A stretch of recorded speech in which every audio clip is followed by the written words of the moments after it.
Pues llámalos. Que ven. Tienen permiso para reventarte la puta cara. Os veciños da Praza Manuel Colmeiro, no barrio del Viña na Coruña, plantanlles cara aos mozos que dende hai meses teñen atemorizada a xente que vive ali.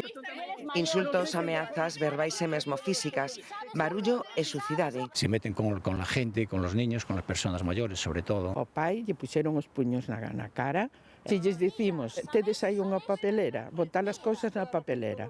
Pois o que me contestaron, que le pasa a vieja del carajo, que le quedan 2 telediarios. Esta é a realidade que describen os veciños da Praza Manuel Colmeiro da Coruña e cousas aínda máis graves. Finalan a 3 bandas de menores. A veciñanza sente medo e inseguridade, polo que piden máis vixilancia policial e outra medida máis concreta. Por lo menos nos sacan aquí los bancos que tenemos aquí.